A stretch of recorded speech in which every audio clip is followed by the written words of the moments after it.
얼마나 귀해요, 그죠?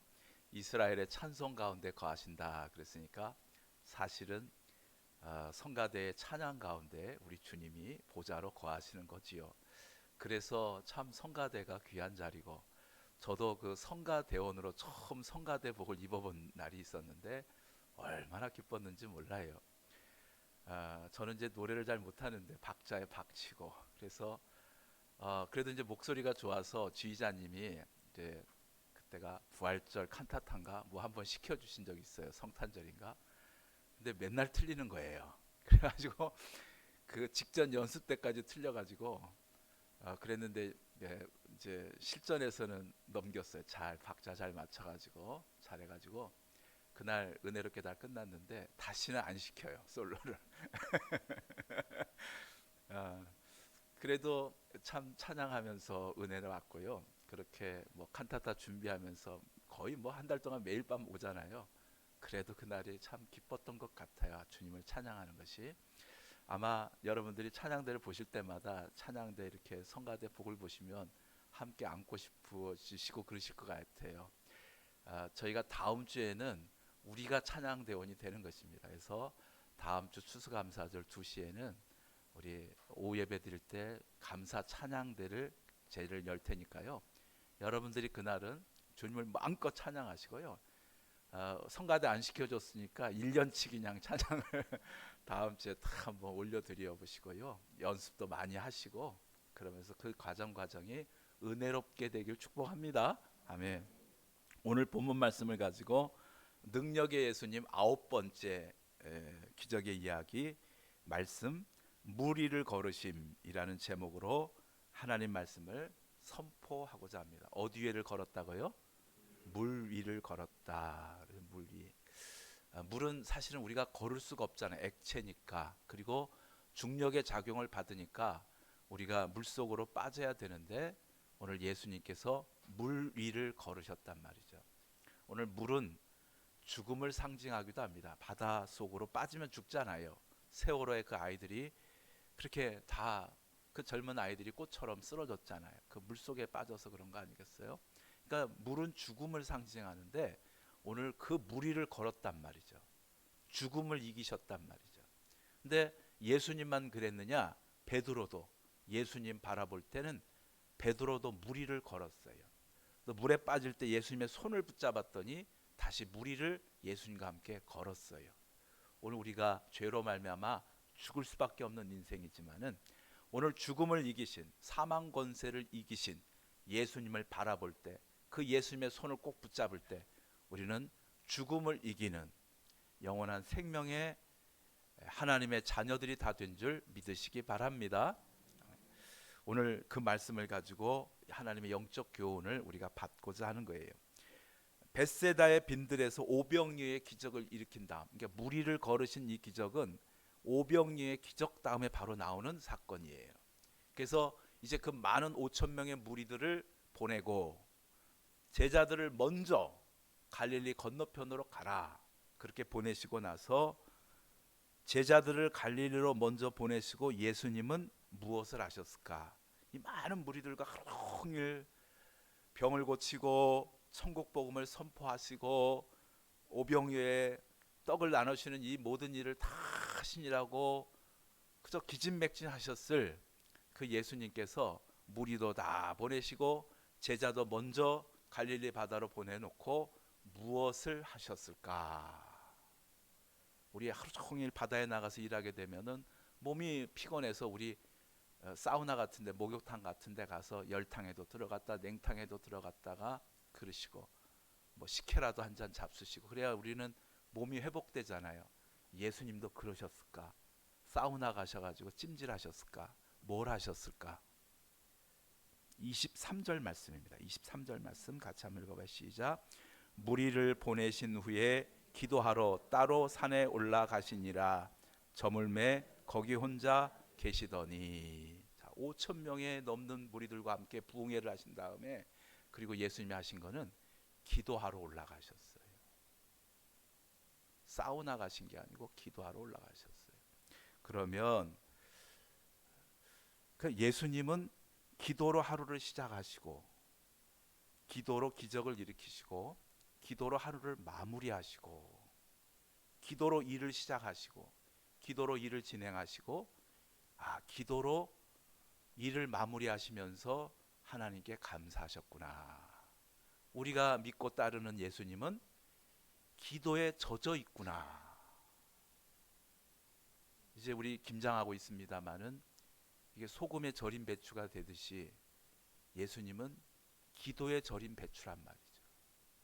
우리도 그래야 되겠구나. 우리 중에, 여러분 중에 나는 기도가 참 좋아, 나는 기도의 은사가 있어 하시는 분들은 이제부터는 정말 기도에 절인 배추가 한번 되어 보세요. 예수님처럼 기도로 하루를 시작하고, 기도로 일을 시작하고, 아침에 일어나서 기도하고, 직장에서 기도로 직장 일을 시작하시고, 직장 일 마칠 때 기도로 또 감사하고 퇴근하시고, 그리고 저녁에 주무실 때 또 기도로 하루 감사하시면서 한번 예수님처럼 기도하는 삶이 되어 보세요.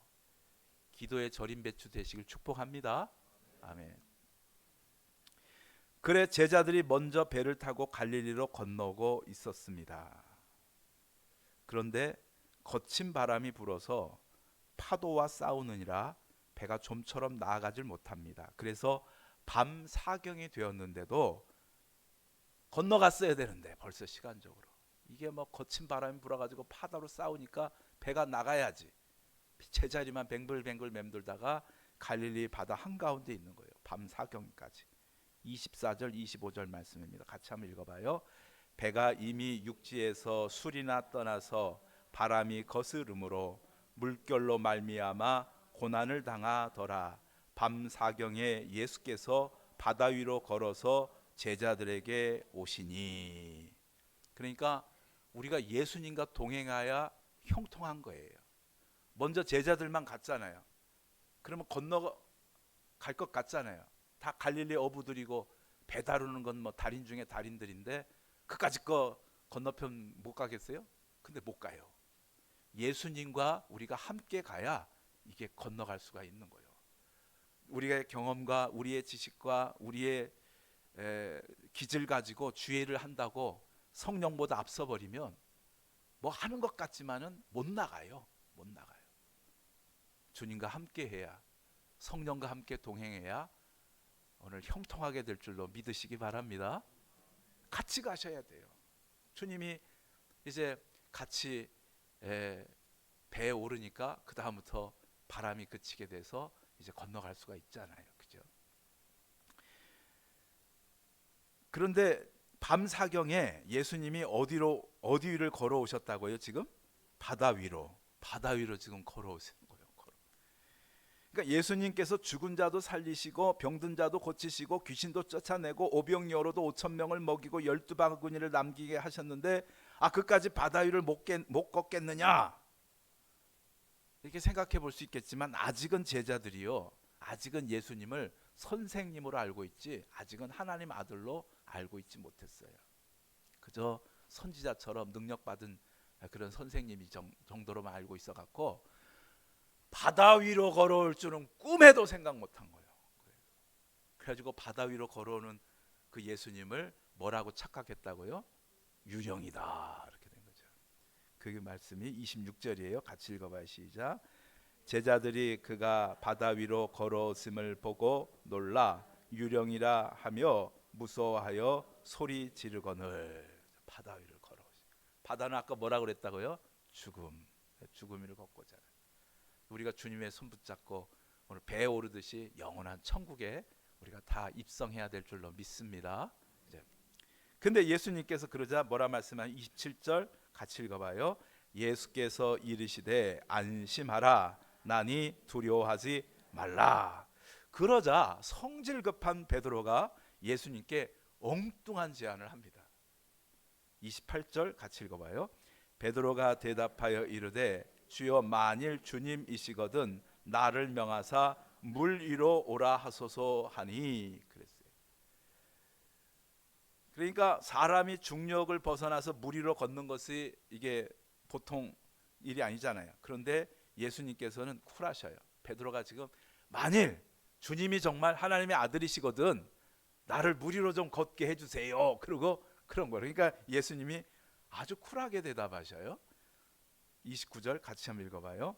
오라 하시니 베드로가 배에서 내려 물 위로 걸어서 예수께로 가되. 쿨하게 예수님이 오라 그런 거예요. 근데 베드로가요, 이 베드로가 성질이 급하신 분이시잖아요.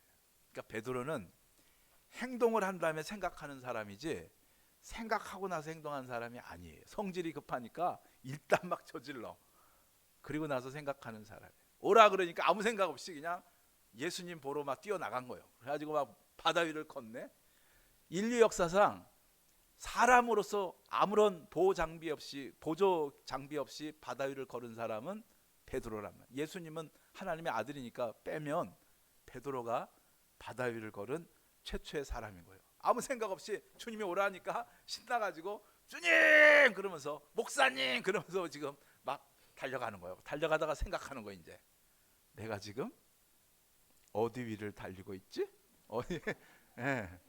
지금 물 위를 달리고 있는 거예요. 지금. 근데 그 생각하니까 그제서야 이제 막 바람 소리 난리가 난 거예요. 이제 바람 소리가 들리고 아이고 이거 큰일 났네. 그러자 물 속에 어떻게 됐다? 빠지게 됐다 이거죠. 빠지게 됐죠. 그러자 예수님께서 베드로의 손을 잡아주시면서 말씀하십니다. 30절 31절 같이 읽어봐요. 바람을 보고 무서워 빠져가는지라 소리질러 이르되 주여 나를 구원하소서 하니 예수께서 즉시 손을 내밀어 그를 붙잡으시며 이르시되 믿음이 적은 자야 왜 의심하느냐 하시고 배에 함께 오름에 바람이 그치는지라 그랬죠. 빠져갑니다. 죽겠어요. 죽을 것 같아요. 그러니까 주님이 손을 칵 붙잡아가지고 끌어올리시죠. 오늘 주님의 손을 붙잡는 사람이 이 죽음의 바다에 빠지지 않고 영원한 영생의 천국의 배에 올라가게 되는 줄 믿으시기 바랍니다. 예수 믿어야 사는 거요. 예수 안 믿게 되면 죄와 죽음과 오늘 심판과 사망의 바다에 빠지고 마는 거란 말이에요. 우리 예수님을 믿고 주님의 십자가의 구원을 믿고 주님을 닮아가고자 노력하며 주님 손 꼭 붙잡고 우리가 하나님의 자녀로 예수 그리스도의 그 장성한 분량으로 변화되어 갈 때마다 오늘 우리가 영원한 천국에 들어갈 수 있게 되는 것입니다. 그러자 제자들이 비로소 예수님이 하나님의 아들이심을 믿게 됩니다. 33절 말씀 같이 읽어봐요. 시작. 배에 있는 사람들이 예수께 절하며 이르되 진실로 하나님의 아들이로소이다 하더라. 아멘. 이제 설교 끝났네요. 이제 집에 가야겠어. 그 오늘 본문 말씀을 가지고 주님께서 우리에게 오늘 우리 도둔주함께 성도들에게 해주시고 싶으신 중요한 말씀의 교훈이 하나 있어요. 이제 우리가 그걸 한번 받기로 해요. 첫째 뭐냐면 지금 우리도 파도 흉흉한 갈릴리 바다 위를 걷고 있는 베드로와 같다는 거예요. 지금 갈릴리 바다 속으로 거친 바람이 불어가지고 물결이 일어나가지고 배가 전진하지 못해요. 그런 것처럼 우리 속에 바람이 불고 있는데 우리 내부에 바람이 불고 우리 외부에 바람이 불고 있습니다. 우리 내부에는 원죄, 죄의 바람이 부는 거예요. 죄의 바람. 그러니까 기독교에서 말하는 죄는 도둑질한 것을 죄라고 하지 않고 더 근본적인 죄를 말해요. 그 더 근본적인 뭐냐면 죄가 하마르티아예요. 화살을 쐈는데 관역을 빗나갔어요. 미사일을 쐈는데 저번에 우리 큰일 날 뻔했잖아요. 현무투인가?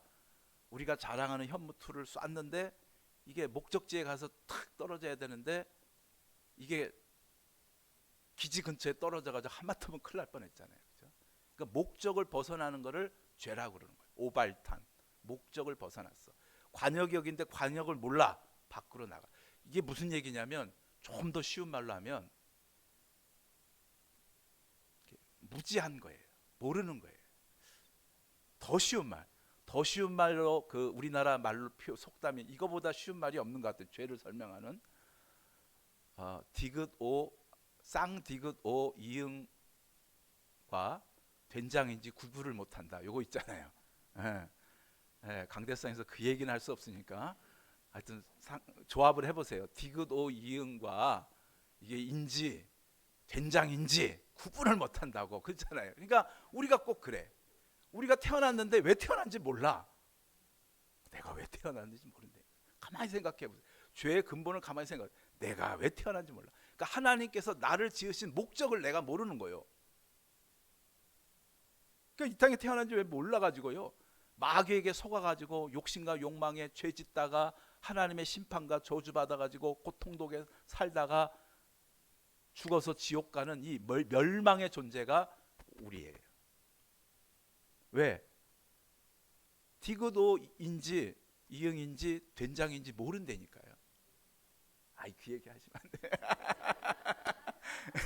이거 몰라. 그러니까 하나님이 나에게 어떤 내가 무슨 존재인지도 모르고 난 인생을 어디로 가야 되는지 모르고 내가 뭘 해야 되는지도 모르는 거. 이게 죄인 거야. 그러니까 하나님의 뜻이 뭔지 하나님이 내 생명을 이 땅에 이 21세기에 지어내신 이 뜻을 모르는 거예요. 그게 하마르티야 죄. 그러니까 엉뚱한 짓 하는 거지. 지금 수도가 고장났는데 지금 전등 고치고 있는 거라니까요. 그렇게 된다. 그렇게 돼. 그게 죄란 말이에요. 그러니까 그저 그냥 우리가 죄 짓고 악을 행하고 서로 싸우고 러시아, 우크라이나 싸우고 그 수많은 젊은이들 죽이고 아이고 이거 이 죄를 우리가 어떻게 이 죄를 어떻게 할 거냐. 그게 하마르티야. 그게 우리 속에 그래서 우리가 멸망으로 가는 길이 있는 거예요. 그 바람이 부는 거예요. 죄의 바람이, 죄악의 바람이. 그래서 지옥 가게 되는 인생길, 고난과 고생과 고통과 아픔이. 또 우리 외부적으로는 가시와 엉겅퀴의 바람이 붑니다. 원죄를 범한 다음에 하나님께서 가시와 엉겅퀴를 인간에 내 가지고 가시와 엉겅퀴의 바람이 부는 거예요. 그게 변화가 이런. 그래서 변화 그 자체가 가시와 엉겅퀴가 돼 가지고 봄에 바람이 불고 봄에 좀 적응하면 여름 바람 불고 여름에 좀 적응하면 가을 바람 불고 가을 바람 적응하면 또 겨울 바람 불고 겨울 바람에 또 어느 정도 적응하면 또 다시 봄바람. 아이고 막 이렇게 변화가 막 일어나가니까 못 살건. 아니 늘 좀 20살 그 나이대로 이렇게 좀 100년을 살면 얼마나 좋겠어요, 그죠? 20살 그 청춘 그 아름답고 그 힘있고 그렇게 좀 이렇게 살면 얼마나 좋은데 이거 어려야지 뭐 또 나이 들어가지고 병과 싸워야지. 아이고 결혼해서 애 낳아가지고 애 키워야지. 아이고 그게 우리 인생에 불어오는 바람들이란 바람. 그래서 찬송가 486장 가사처럼 이 세상에 근신된 일이 많고 참 죽을 일 쌓였구나. 어쩌면 요 찬양 가사 486장 부를 때마다 마음의 위로가 돼. 나만 그런 게 아니구나. 이 세상에 근신된 일이 많고 죽을 일 쌓였구나. 미국의 연준이 참 못됐어요. 엉터리 같은 처방 때문에 지금 세계 경제라는 갈릴리 바다에 고금리라는 큰 바람이 이게 만들어져 가지고 지금 던져졌어요. 세계 경제에 인플레이션이 생긴 이유는 코로나와 전쟁 때문에 생긴 공급망 위기라고요. 그러니까 우리가 지금 지구촌에서 물건을 못 만들어내서가 아니고 만든 물건을 갖다 전달할 수가 없는 거예요. 지금 이걸 공급망 위기라고 그래요. 그래서 내가 물건이 없으니까 물건 값이 막 오른단 말이에요. 공사를 해야 되는데 철근이 있어야 되는데 철근이 전달이 안 되니까 서로 철근 살려니까 철근이 올라가고 있단 말이에요. 공급망의 위기 때문에 생긴 인플레이션이에요. 그러면 공급망을 조정을 해줘야지. 그 러시아랑 우크라이나랑 싸우지 않게 좀 하고 그 세계 공급망을 다시 되돌려갖고 이게 좀 순환되게 만들어야 되는데 그 짓은 안 하고 금리를 자꾸 올려버리네. 인플레이 잡겠다고. 지금 위장병 걸렸는데 발에다가 빨간 약 바르고 있단 말이죠.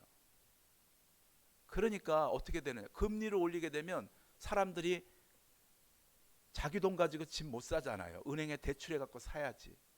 금리가 올라가면 집을 살 수 있겠어요? 없겠어요? 못 사지. 금리가 막 비싼데 어떻게 사?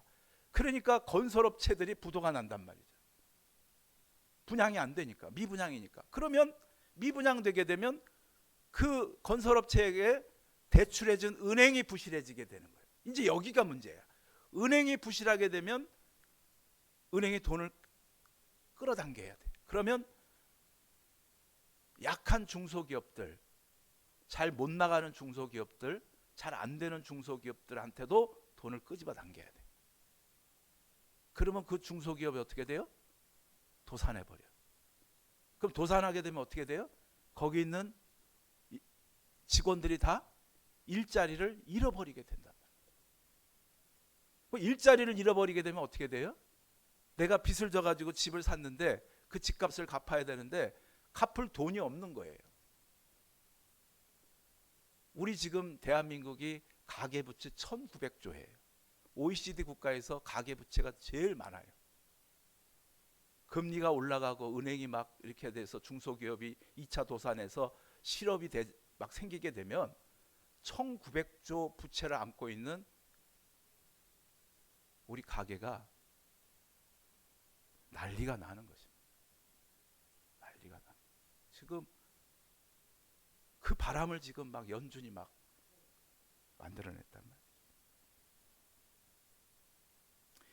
IMF 때는 그래도 우리나라 외에 세계 경제가 호황기였습니다. 지금은 잘 산다는 미국도, 중국도, 일본도, 영국도, 독일도, 이태리도 부동산 경제가 무너져서 다 줄도산 날 판입니다. 중국은 뭐 지금 난리가 났잖아요. 그러면 은행이 부실해지게 되고 2차 부도 사태가 일어나게 되면서 이제 건설업체가 아니라 전 산업 쪽으로 이제 부도가 연이어서 일어나게 될 판이란 말이죠. 이런 판국에 대통령이라도 똑똑해야 되는데 MBC 밉다고 내 비행기 타지 마 그러시니 목에 고구마 막히듯 답답합니다. 그러나 아무리 형편이 어려워도 자식 먹여 살리겠나라고 애쓰시는 부모님 앞에서 자식 새끼들이 한숨 쉬고 있으면 이거 불효잖아요. 그죠?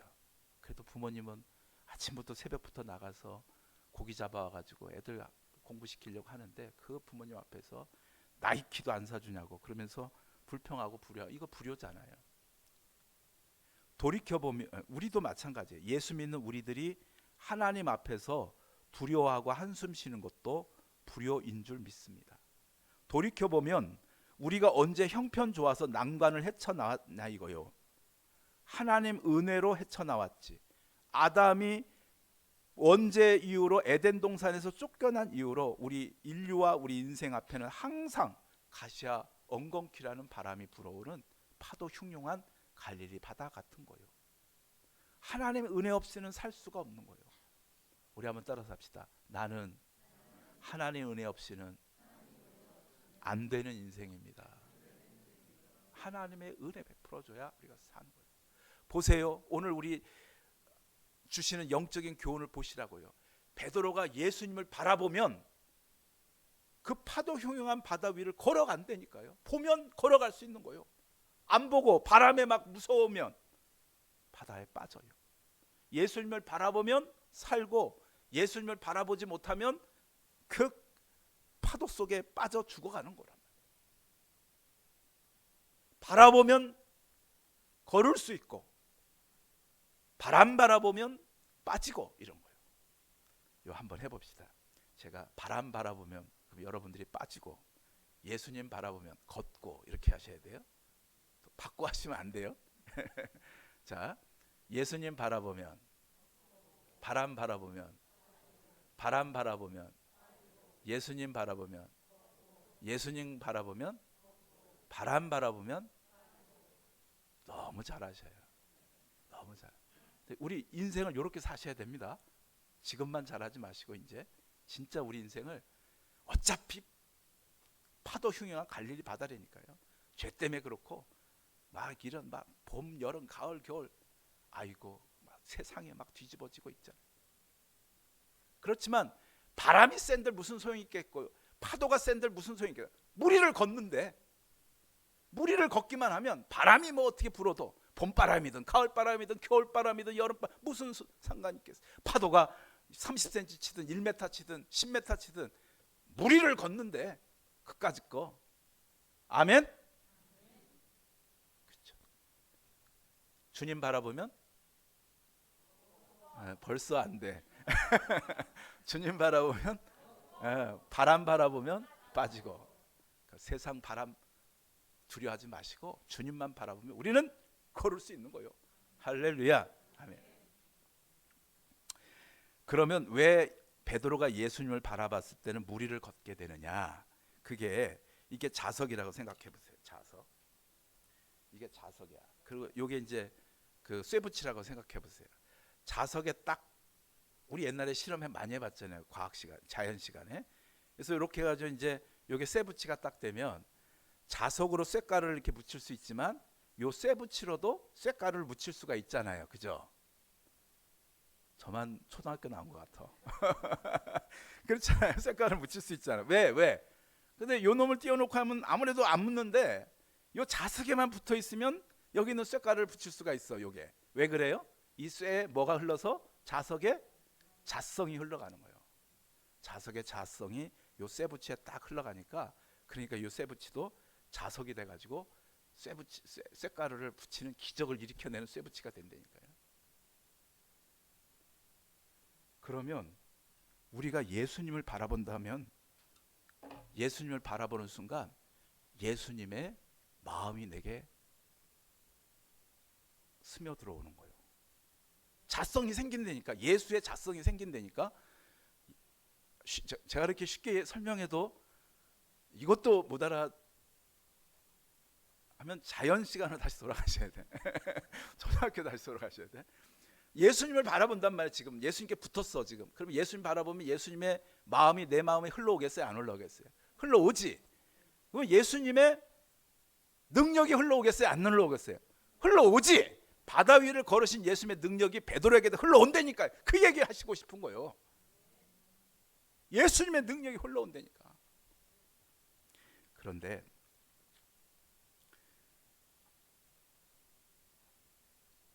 중요한 거 보세요. 중요한 게 뭐냐면 내 마음에도 예수님의 그 능력이 흐르지만은 내가 서 있는 장소에도 예수님의 능력이 흘러오는 거예요. 아, 이거 오묘한 건데 가르쳐줘서 안 되는데.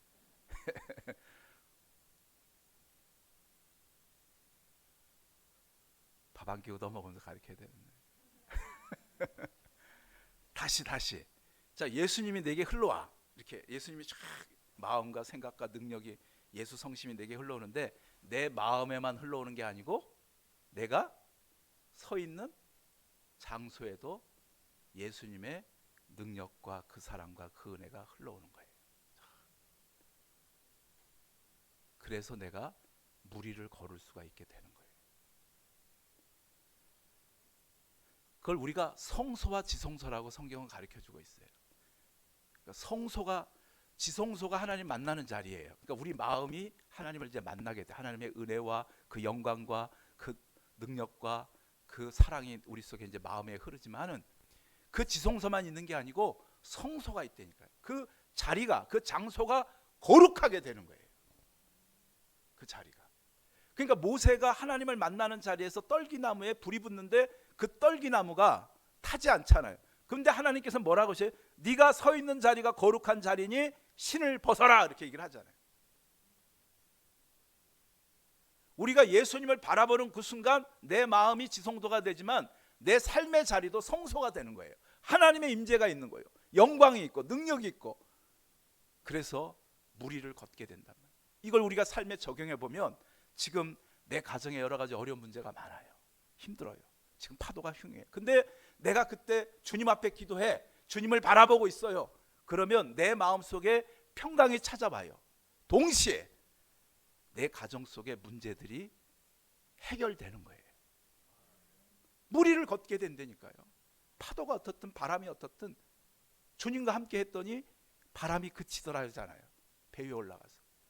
내가 직장과 내 생업과 내 부서와 내 일터에서 어려운 일이 있어요. 근데 주님 바라보며 기도하니까 내 마음속에 주님의 은혜가 임할 뿐만 아니라 내 일터와 생업의 현장이 형통하게 되는 거란 말이에요. 우리 지역사회, 우리나라, 여러분 생각해 보세요. 지금 러시아와 우크라이나 푸틴과 젤렌스키가 두 지도자가 진짜로 예수님을 바라보면 어떻게 되겠냐 이거. 그러면 그 전쟁터가 뭐가 되겠어요? 평화의 찬송가가 울려 퍼지는 예배 현장이 될 거예요. 평화가 온다니까요. 그 푸틴과 젤렌스키 마음속에만 주님이 임하시는 게 아니고 그 전쟁터가 전쟁의 포연이 거치고 평화의 장미꽃이 피어나게 된다니까요. 믿습니까? 무리를 걷는 사람이 되시길 주님 축복합니다. 주님 바라봄으로. 그러면 주님 바라본다라는 걸 뭐냐? 주님 바라본다는 요 개념이 뭐냐? 이 주님 바라본다는 게 뭐냐? 그것을 아주 쉬운 말로 하면 예배예요. 뭐라고요? 예배. 그 예배는 뭐라는 거예요? 예수님을 바라보는 시간이에요. 예수님을 바라보는 시간이에요. 근데 어떻게 바라보냐면 신부가 신랑을 바라보듯이 하는 게 예배예요. 우리가 이제 신앙생활을 할 텐데 신앙생활을 통해서 뭐가 될 거냐면 우리가 요한계시록에 보니까 거룩한 신부가 된다 그러잖아요. 거룩한 신부가. 예. 예. 예. 거룩한 신부가 되는데 이 거룩한 신부가 되어 간다는 것이 우리 신앙 여정을 통해서 거룩한 신부가 되는데 누구의 거룩한 신부가 되는 거예요? 예수님의. 자, 이스라엘의 결혼식이 우리나라 옛날 구식 결혼과 똑같아요. 예, 김영근 성도님 조금 절제해 주셔. 너무 좋아서 막 그러는데 이번 다음 주에 이제 그 세례를 받으시려고 해요. 그래서 이제 어제 교육을 시켜봤더니 막 이제 막 좋으셔갖고 그러는데 자. 그런데 우리가 구식 결혼을 하면 옛날 결혼을 하게 되면 그 신랑 댁에서 결혼해요, 신부 댁에서 결혼해요. 신부 댁에 결혼하잖아요. 그러니까 구약 이스라엘도 마찬가지였어요. 이제 혼영을 날짜를 딱 잡으면 신랑이 신부 댁으로 결혼하러 와요. 지금은 교통이 편하니까 몇 시 하겠습니다. 다 그때 오지만 옛날에는 교통이 편하지가 않잖아요. 산 넘고 물 건너서 와야 되는데 그러면 만일에 오늘이 10일인가요? 11월 10일? 13일인가? 13일. 오늘 11월 13일 날 결혼하겠습니다. 그러면 이게 12일 날 10일 날 올 수도 있고 하루 늦어서 14일 날 올 수도 있고 아니면 13일 날 아침에 올 수도 있고 점심에 올 수도 저녁에 올지도 몰라요. 그러니까 신부는 기다리는 거예요. 신랑을 맞이할 수 있도록 기다린단 말이에요. 우리가 예배를 드리는 게 꼭 그런 것 같아요. 일주일 내내 있다가 이제 일주일날 주일 예배를 이렇게 드리게 되잖아요. 예수님 만나러 오시는 그런 신부의 마음으로 오시면 이게 막 오늘 이 예배가 기다리지게 될 거예요.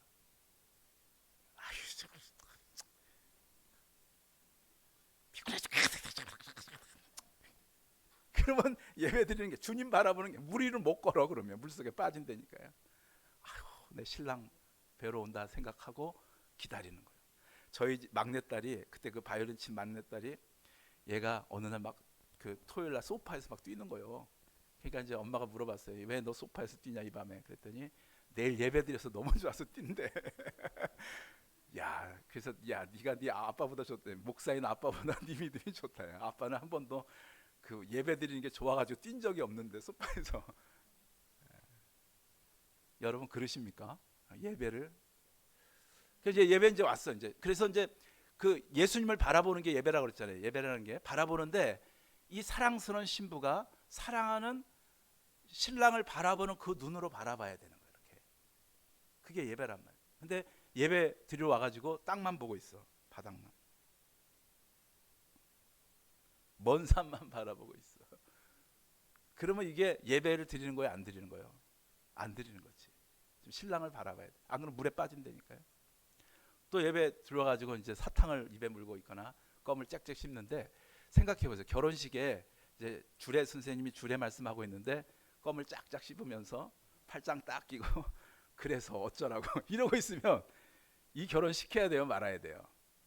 좀 고민해 봐야 되잖아요. 또 결혼식에 오는데 복장도 중요한 것 같아요. 복장도. 결혼식에 와서 이제 물론 이제 뭐 결혼식이라서 추리닝 입고 하지 말라는 법이 어디 있겠어요. 근데 막 추리닝 입는데 막 여기 떼꾸정물이 쩔쩔쩔 흘러가지고 서 있으면 이거 힘들잖아요. 결혼할 때, 그죠? 또 이제 신부가 이제 신랑 부모님에게, 시부모님들에게 이제 절하는 시간인데 딱 절을 해야 되는데 주머니에서 핸드폰이 울리네. 막. 근데 그 핸드폰이 또 찬양 소리면 좋은데 대중가요야.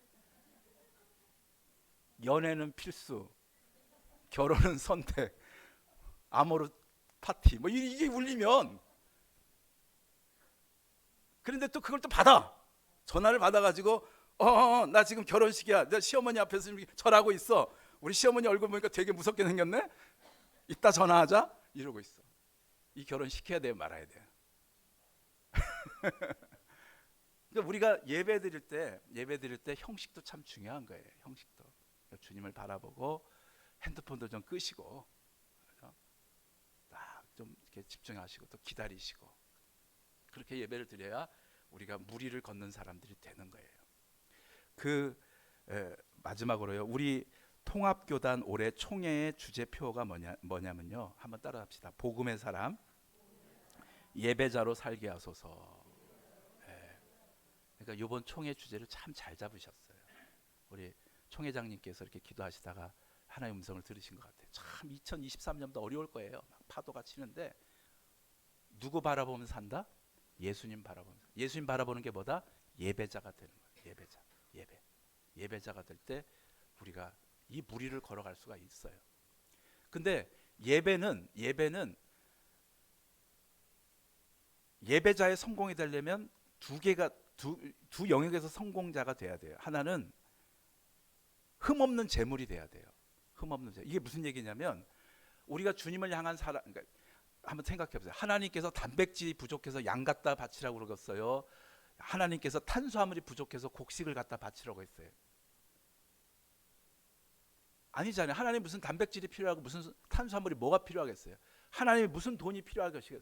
무에서 유를 다 창조해서 이 모두 우주 만물을 만드셨는데 금덩이가 은덩이가 하나님께 뭐가 필요하겠어요?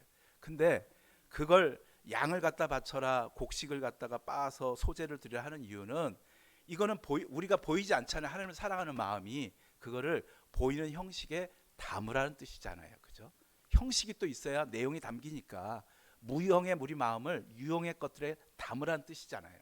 그래서 흠없는 제물을 드려라, 정성을 다하라, 이런 뜻이에요. 근데 그거보다 더 중요한 게 있어. 그거보다 더 중요한 게 뭐냐면 예배자예요. 가인이 동생 아벨을 쳐 죽이게 되는데 창세기 4장 3절로 5절 말씀에 보면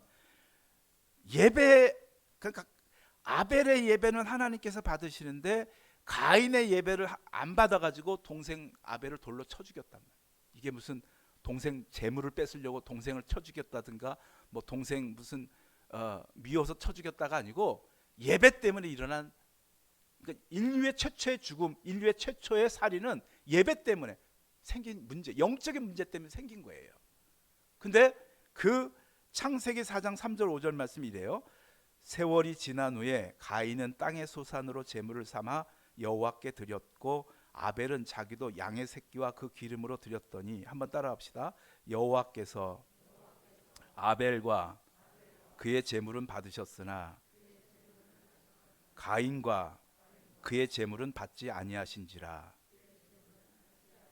가인이 몹시 분하여 안색이 변하니.